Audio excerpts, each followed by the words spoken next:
Depending on what level out of these four major levels they are.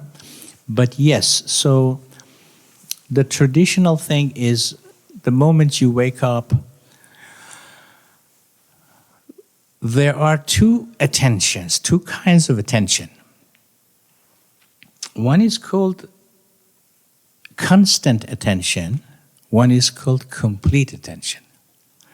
Constant attention is that is interesting, because that doesn't mean you're not going to do anything else, you're not going to go to office, you're not going to talk to your family, you're just going to sit and meditate 24 hours.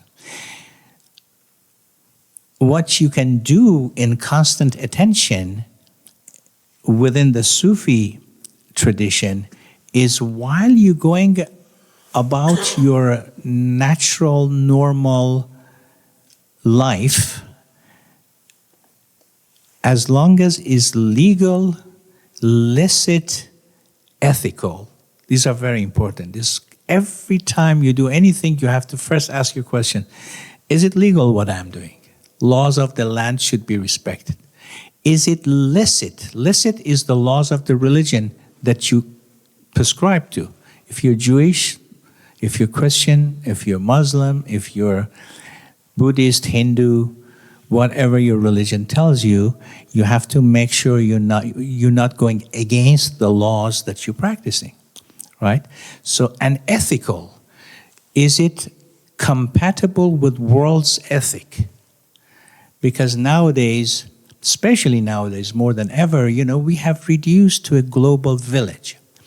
And we have reached enough to have such a thing called universal ethics.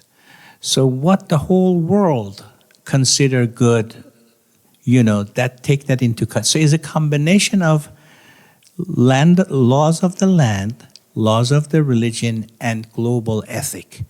Should really have all three of them in it, and should not be against any of them. So what if it is compatible with all three, then you can be sure that this is a good law to respect. So you get up in the morning and you can go do whatever you want. You're brushing your teeth. You may say, but that's not meditation.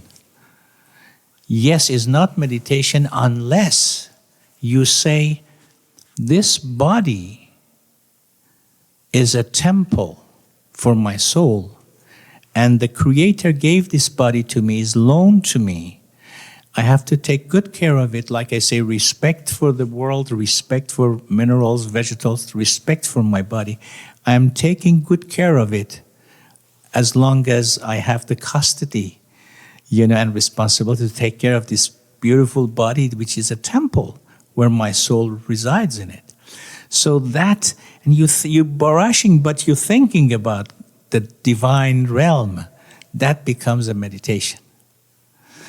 Then you're going to work, you have, like everybody else, we have to work to put some food on the table. One is a plumber, one is a carpenter, one is a lawyer, one is a doctor, one is a historian. Yvette is a teacher, she creates website.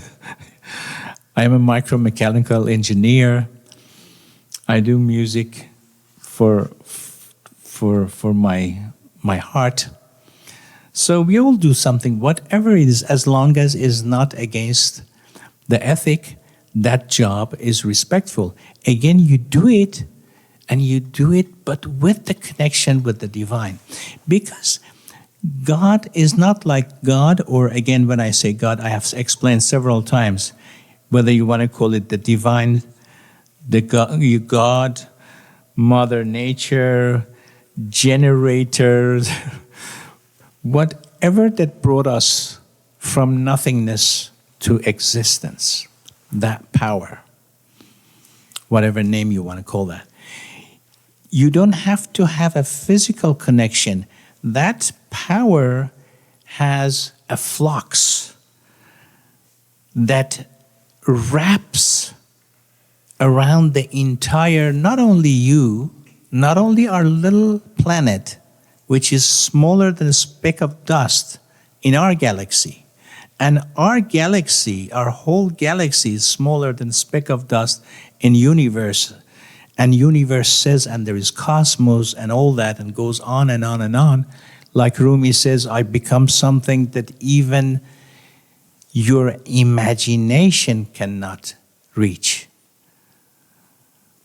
When we are working like that and connecting to that divine through this, like I say, atmosphere, you see the air actually transfers photons of light.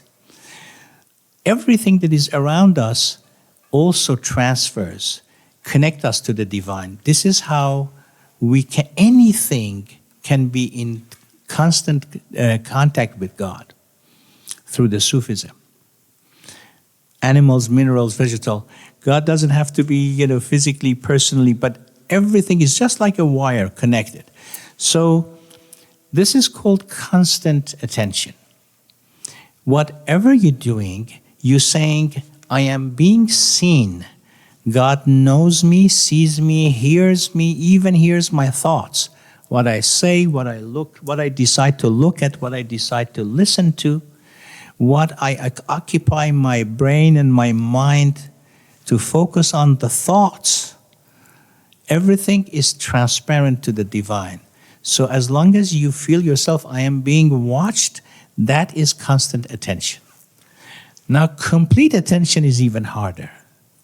Now, while you have all of the above, you have to be constantly in the watch to see where my imperious self, they call it nafs. She may know that.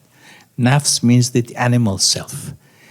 They're constantly looking to attack you and fool you and say, why don't you do this? There's a lot of pleasure in it. Or why don't you, constantly tempting you to do this worldly things, corporal things, bodily, physically. So you have to also watch not to be fooled by the temptation of the earth and whatever that comes from earth. So this is the backbone of the work of the Sufi. And that makes you soft, like Rumi says, purifies you, cleanses you, filters you.